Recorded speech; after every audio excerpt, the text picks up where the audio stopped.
Unpopular opinion. Garcelle edition. Okay, here it is. I've always liked Garcelle. Still do. Honestly, I think she's the most impressive, inspirational, and strong woman on this cast. But, and hear me out, she's getting way too much disproportionate love and blind support right now. Seriously, when's the last time she actually apologized for something without slipping in, "I'm sorry you feel that way," or "I apologize," while clearly looking like she'd rather be anywhere else? That vibe screams insincere, and it's hard to ignore. Now, don't get me wrong, I'm not saying she's the worst offender. We all know every single one of these women is guilty of the same thing, if not worse. But I do feel like Garcelle gets a pass on holding herself accountable, and that's a bit odd to me. I'm probably going to get destroyed for saying this, but hey, I'm just trying to add a tiny bit of objectivity to the conversation. Anyone else feeling this way, or am I just losing it? It honestly feels like nobody dares to question Garcelle's immaculate, always right persona. She can do no wrong, and we're all supposed to agree, without question, on how flawless her every move is. Like, has anyone noticed this? Is this the Garcelle is always right club, or is it just me? Speaking of which, do any of these ladies actually apologize to Garcelle? Erica verbally attacked her son and threw her book in the trash, and it was barely a blip on anyone's radar. Then, Kyle and Dorit had the audacity to laugh when her son was verbally assaulted, again, barely addressed. They shown her zero grace or respect, so why exactly should Garcelle be expected to extend any to them? Look, I don't think Garcelle owes anyone an apology for her opinions. Let's face it, everyone throws out some wild takes, but Garcelle does seem to be the only one calling out poor behavior. Meanwhile, the rest of them are out here saying downright offensive things, or flat out lying, and nobody bats an eye. Let's talk about Erica. What she said to Garcelle's son? Totally wrong. She was drunk, it was inappropriate, and there was absolutely no reason for it. But honestly, what was worse was how Kyle, Maurice, PK, and Dorit laughed it off. That was appalling. Like, imagine if one of their kids had been the target. Precious Portia, maybe? You'd better believe the response would have been totally different. There's a serious double standard when it comes to Garcelle, and it's glaring. As for the Dorit robbery thing, I do see the other side of that one, though.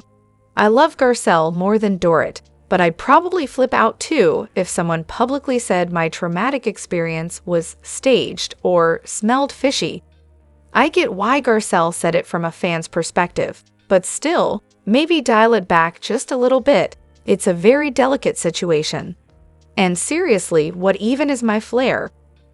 Kyle threw a fundraiser at her house, spending 6 figures on a party for Children's Hospital, and honestly, I'm just sitting here wondering, am I the only one who thinks that's absolutely bonkers? Like, isn't the point of these galas to raise money? Or is this just how things go in the world of fancy philanthropy? Seriously, she could have just written a check and called it a day. But of course, she spent $100,000 and raised $300,000. So, hey, good bet, I guess. Everyone had a blast, and the charity made some money. Mission accomplished, right? Oh, and let's not forget Adrienne, who of course had a car service take her across the street to Lisa's place. Because, well, it's Beverly Hills, no big deal. And let's be real, I'm sure a lot of the items were donated anyway. When it comes to fundraisers for kids, people love to throw in free stuff, services, items, whatever, especially when they know it's going to be broadcast on TV for millions of people to see. Good for Kyle, raising money for a good cause, right? But is it really worth getting worked up over? Here's a hot take. Philanthropy is kind of a scam. I mean, you spend over $100,000 to throw an event, donate goods worth tens of thousands of dollars, and guests are dropping thousands on clothes, glam, and transport. So, at the end of the day, if it costs $100,000 to put on an event, and you raise $300,000, that's $200,000 actually going to charity after you cover all the event costs. But still, that's over $100,000 that could have gone directly to the cause, right? But hey, at least rich people get to feel all warm and fuzzy about themselves. My thoughts on RHOBH Season 7 so far. So I started watching Real Housewives of Beverly Hills a few months ago, and I've got to say, I cannot stand Lisa Rinna. The woman is a walking, talking contradiction. All she does is lie and play the victim. Seriously, she talks in endless circles. You can almost hear her brain spinning in the background. It's exhausting. Now, I'm on Season 7, Episode 13, and let's talk about Kim's sobriety for a second. Rinna's performance about this? Chef's kiss. She pretends to have amnesia about her conversation with Eden. Like we all didn't just watch you say it about Kim on camera. I can't even. I'm clearly here for the drama. But come on, don't lie when we literally have the receipts. It's hilarious, but also so frustrating. Quick side note, Erica is seriously underrated, and I'm absolutely here for her. Plus, I like Dorit too. She's got her moments. Update us when you catch up so we can see if you still feel the same about those two, lol. Oh, and let's not forget, Rinna just keeps getting worse and worse. I have to admit, I love to hate her at this point. I seriously don't get why she has so many fans here on this sub. Garcelle, a Wolfen channel, anyone? Garcelle's game plan? Simple. Drop in, throw a little drama into the mix, and then act all shocked when it gets messy. It's not the upfront, in-your-face approach like Dorit's. This is more of a stealthy gotcha from the sidelines. The whole wolf in sheep's clothing thing. Yeah, it's giving that. And as a fellow black woman, just get ready for the race card to be tossed around if you happen to be on her side. Christina Aguilera on the new season? Now that's an idea. But how do we pull this off?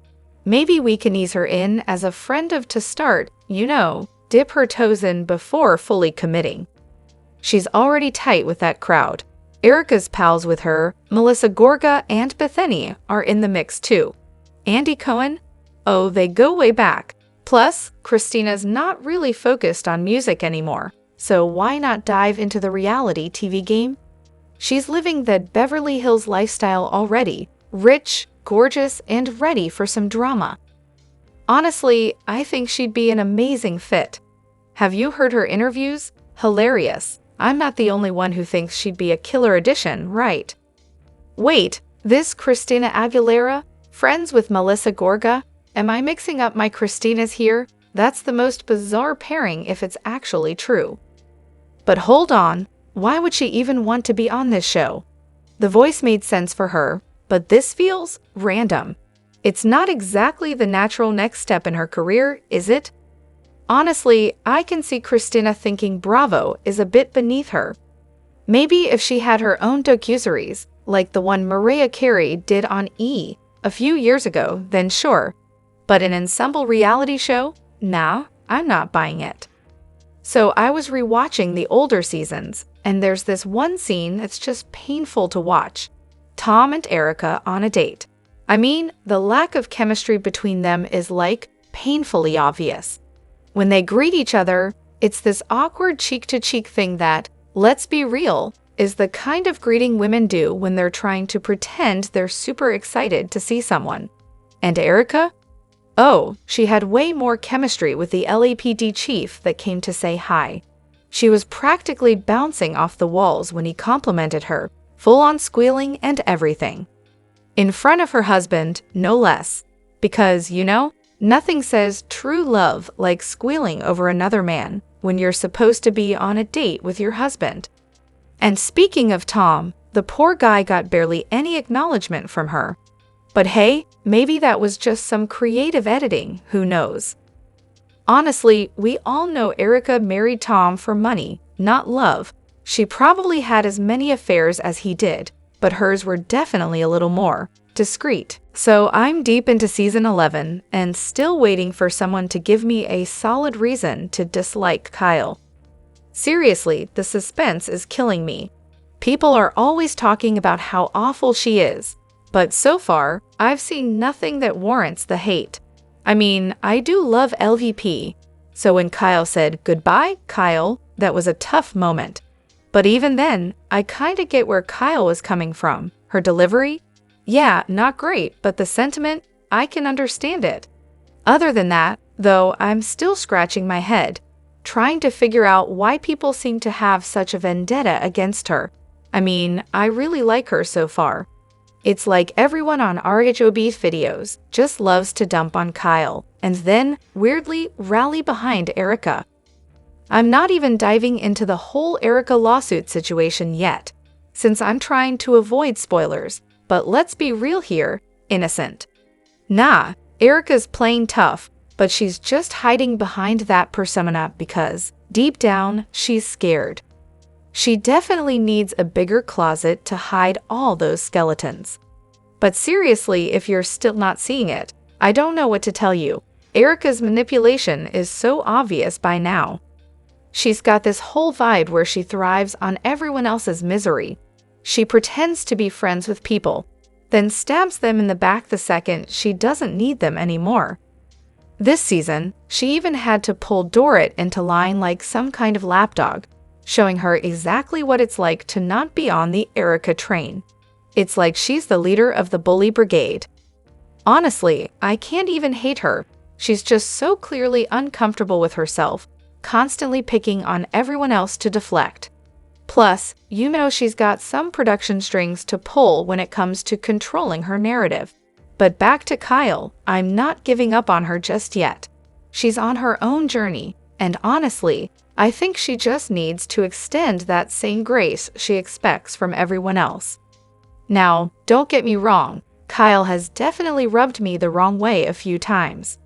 Like, remember the early scene in season 1 where she's arguing with Kim about her kids, in front of them, and then tells one of Kim's daughters, "I'll just text you about something clearly snarky regarding Kim."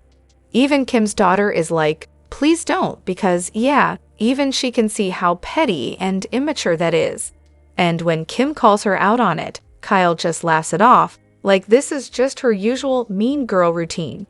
Big Kathy did a number on them, so I don't blame Kyle completely, but let's be real. She's stuck in some serious Arrested Development and definitely knows how to pit people against each other when it benefits her.